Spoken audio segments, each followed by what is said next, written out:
Cuando nos planteamos la cuestión del nacimiento de las ciencias, hay ciertos momentos históricos que nos sirven de referencia. Por ejemplo, el nacimiento de la física lo situamos durante la revolución científica del siglo XVI. La biología, por otro lado, ganó su autonomía como ciencia en el siglo XIX, gracias a la publicación de las teorías evolucionistas de autores como Darwin o Lamarck. Como último ejemplo, podemos situar a la psicología, que surgió como ciencia con la fundación del primer laboratorio de psicología experimental en 1879. ¿Pero qué ocurre con la filosofía? Para hablar del nacimiento de la filosofía, no tenemos más remedio que hacer referencia a lo que denominamos el paso del mito al logos. Este es el proceso en el que la explicación racional sobre la naturaleza sustituyó a la explicación mítica.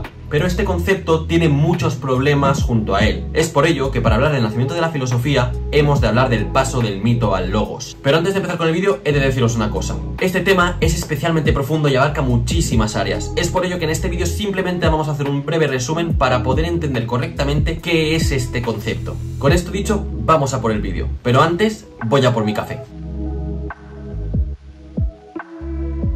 La primera cuestión sobre la que tenemos que hablar es cuándo situamos este paso, y la verdad, este aspecto es fundamental para nosotros. Esto se debe a que al responder esta pregunta, lo que estamos haciendo es simplemente mostrar las causas sociales, políticas o económicas del paso del mito al logos. Bien, con esto dicho, vayámonos a Grecia, concretamente a la Grecia del siglo VII a.C., hace 2700 años. Nos encontramos entonces en lo que denominamos la Grecia arcaica. Este periodo está marcado entre la Edad Oscura, que inició con la caída de Micenas y del cual no tenemos demasiada información, y entre la Grecia clásica, que es el momento de mayor esplendor de la cultura griega. La Grecia arcaica está protagonizada por dos momentos que para nosotros tienen muchísima importancia. Estos son el desarrollo de las polis griegas y lo que se conoce como la colonización griega del Mediterráneo. Para poder entender el desarrollo de las polis griegas, realmente primero tenemos que definir qué es una polis. Seguro cuando te explicaron qué era una polis, la definieron como una ciudad-estado. Sin embargo, esta definición puede llegar a liarnos un poco. La polis griega no solo es una ciudad, sino que su terreno se extiende también a zonas rurales o agrícolas. Lo que sí que se debe de señalar es que el poder político y religioso estaba siempre centralizado dentro de la propia ciudad. Por lo tanto, en este vídeo lo que haremos será definir la polis como un conjunto de ciudadanos que viven en un terreno concreto. Hubo numerosas polis en la zona que se corresponde con la Grecia actual, y todas ellas eran independientes entre sí. No obstante, todas estas polis compartían el mismo idioma, la misma religión y muchos rasgos culturales. Pero lo que nos interesa realmente aquí es cómo estas polis se organizaban socialmente. Esta era una sociedad cerrada, en la que pocos individuos eran considerados ciudadanos con derechos y libertades. Solo eran considerados ciudadanos los varones mayores de edad que eran hijos de algún miembro de la polis. Por lo tanto, eran muy pocos los que podían participar dentro de la vida pública. En resumen, la mayoría de los miembros de la polis eran mujeres, niños, esclavos o extranjeros. Además, para organizar estas sociedades aparecieron diversos sistemas políticos en las polis griegas. Algunos ejemplos de estos nuevos sistemas políticos son la aristocracia, la democracia, la oligarquía o la democracia. Lo importante de este punto realmente es que los griegos al final lo que hicieron fue generar estos sistemas políticos a partir de la razón, generando una laicización de las propias instituciones. Aparte de esto, otro de los aspectos que nos interesan de la polis es la importancia de lo público. En la polis, casi todos los aspectos de la vida eran comentados de forma pública, quedando muy pocas cosas en privado. Esto permitió tanto la interrelación de ideas como una sensación de cierta libertad por parte del ciudadano, pues este no solo participaba en la vida social, sino también en la vida política. La desacralización de las instituciones como la importancia de lo público fueron las dos causas sociopolíticas más citadas para poder hablar del paso del mito al logos. No obstante, con esto no es suficiente. El otro suceso fundamental que tenemos que mencionar es la colonización griega, pero otra vez hemos de volver a redefinir el término. No podemos comprender la colonización como la comprendemos actualmente. Ni las colonias griegas dependían de las metrópolis, ni las metrópolis se aprovechaban de alguna manera de las colonias. Las colonias griegas se deben entender como mover el hogar de un lugar a otro. Es mejor decir que la colonización fue más bien una expansión, y así nos evitamos malentendidos. Las causas de esta expansión son realmente numerosas y bastante complicadas de estudiar. Es por ello que vamos a decir simplemente algunas de las más importantes para quedarnos un poco con la idea principal. La causa más citada normalmente fue un crecimiento demográfico que obligó a muchos ciudadanos griegos a buscar mejores oportunidades y recursos en otros lugares. Encontramos ciertas tensiones entre aristócratas que generaron muchos exiliados políticos. Y no se puede no mencionar que todos estos movimientos poblacionales fueron dados gracias a ciertas mejoras navales. Sin embargo, la importancia de todo esto no está en la expansión en sí, sino realmente en el contacto que hubo gracias a esta con otras culturas. Así, muchos elementos culturales externos a los griegos fueron incorporados en la cultura helénica. Los griegos descubrieron así la matemática egipcia o la astronomía mesopotámica, pero también adquirieron el sistema de la moneda lidio y adaptaron el alfabeto fenicio para generar el suyo propio. Este intercambio con culturas orientales realmente fue fundamental para poder entender el paso del mito al logos. Lo que hemos de ensalzar fue el nivel nivel de desarrollo y cultural de las colonias griegas. Es por esto que la filosofía no nacería en las metrópolis, sino en las colonias. Y ahora sí, ha llegado el momento de presentar a los dos oponentes dentro del paso del mito al logos. Empecemos con el mito, pero antes que nada tengo que comentar que el concepto de mito es un concepto bastante complicado para nosotros, pues tiene muchas definiciones y ha adquirido nuevos significados a lo largo de la historia de la filosofía.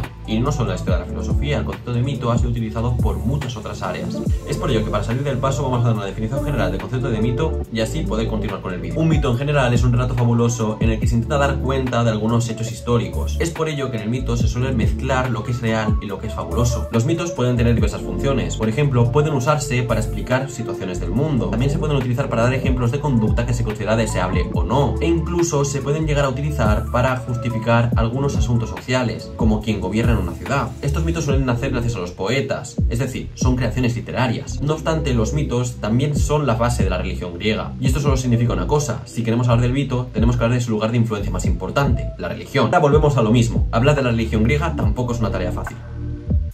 La religión griega no es una religión unitaria. Esto se debe a que cada polis suele venerar a diferentes dioses. Algunos de los ejemplos más clásicos de esto es el culto de Atenea en Atenas, pero también encontramos el culto de Apolo en Delfos, de Afrodita en Chipre o de Artemisa en Éfeso. No obstante, tampoco podemos hablar de diferentes religiones griegas, pues todas ellas beben de la misma base, todas tienen los mismos dioses y muchos mitos son compartidos entre sí. Es por ello que para entender las características fundamentales de la religión griega, hemos de buscar características que afecten a la totalidad del culto que se dio en Grecia. Los dos más importantes que hemos encontrado son la diferencia entre la religión pública y la religión privada y la carencia de dogma o de custodios del dogma. Muy bien, hablemos de la primera de las características. La religión pública es la que nace a partir de los poemas clásicos griegos. Los más importantes de estos fueron la Odisea y la Ilíada de Homero o la Teogonía y el trabajo de los días de Hesíodo. Así, esta religión lo que trata de hacer es responder a los problemas del mundo a partir de unos mitos comunes. La religión pública al final es un tipo de naturalismo, pues trata de responder a las preguntas de la naturaleza con entes que representan figuras de la naturaleza.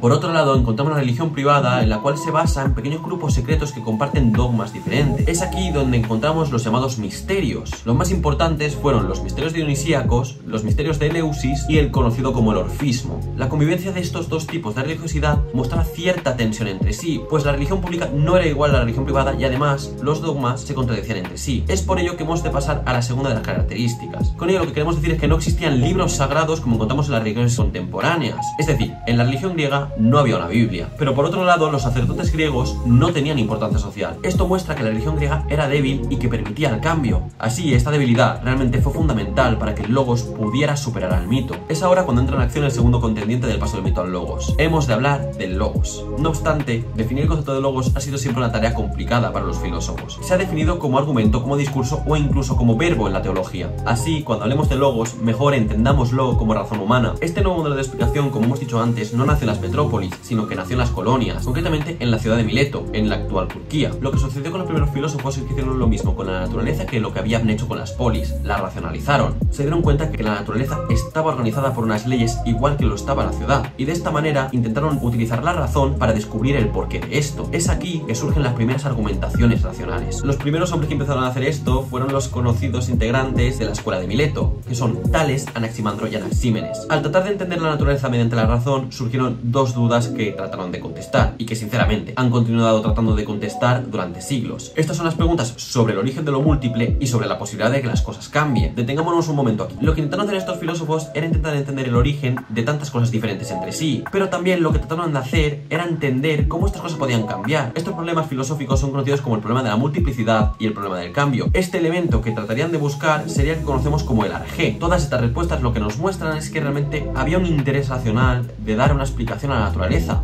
y así tratar de comprender el funcionamiento del mundo. Y con esto realmente podría acabar el vídeo, pero espera un momento. Hemos de recordar que hemos dicho al principio del vídeo que este iba a ser un resumen y hemos dado una explicación más o menos neutra de lo que sería el paso del mito al logos. Realmente lo que tenemos que comprender es que el problema del nacimiento de la filosofía ha sido una discusión que ganó mucho protagonismo durante el siglo pasado. Esto se debe a que dos grandes académicos dieron dos posturas contrapuestas. Estas son las versiones del nacimiento de la filosofía de John Barnett y de Francis MacDonald Comfort. Veámoslas un momento. Empecemos con John Barnett. Este autor entendió el nacimiento de la filosofía como un milagro sin precedentes. La filosofía era solo producto del genio de los griegos. Así, este autor realmente no atendió a las causas sociopolíticas que solemos atribuirles al cambio. El mito lo entendía como un concepto absolutamente racional, mientras que el logos era para él el garante de la racionalidad. Comfort no apoyó esta idea, es más, se opuso radicalmente a ella. Este autor mantiene la tesis de que el mito es el precedente lógico del logos. Así entiende que las primeras explicaciones racionales solo eran mitos racionalizados. El logos para él solo toma el material del mito y le da una forma un poco diferente, pero sin embargo siempre es lo mismo. Así, Corford realmente se alejaría radicalmente de la perspectiva de Barnett. Estas discusiones permitieron que aparecieran muchas versiones del paso del mito al logos, y sin duda la más citada es la de Jean-Pierre Bernard. Este autor afirma que la filosofía se da única y exclusivamente en la polis, dando muchísima importancia al proceso de laicización de las instituciones y de la preponderancia de lo público frente a lo privado. Así, lo que podemos ver es que Bernard ni se llega a casar con Barnett ni acepta del todo la teoría de Corford. Respecto al primero, Bernard no puede aceptar su explicación ahistórica, mientras que a su vez no puede aceptar el continuismo del segundo. Bernard sí entiende al logos como algo alejado del mito. Esta es una producción que se da única y exclusivamente en las polis griegas. Aunque estas son las tres perspectivas más citadas, realmente podemos encontrar otras que tienen muchísima importancia a lo largo de la historia de la filosofía. Una de ellas es la línea psicologista de la explicación del nacimiento de la filosofía, que llega desde Platón hasta nuestros días. Uno de los defensores contemporáneos es Adolfo Carpio, quien plantea que la filosofía nace gracias al hombre y a su mente. Este autor plantea que algunas de las formas más importantes de filosofía nacerían gracias a algunas disposiciones concretas del hombre. Por ejemplo, la metafísica, para este autor, que es la primera forma de la filosofía, nacería gracias a la admiración del hombre hacia la naturaleza. El hombre se daría cuenta que la naturaleza es un todo ordenado y querría saber más de él. Así, los primeros filósofos empezarían a plantearse cómo este se origina y cómo este cambia.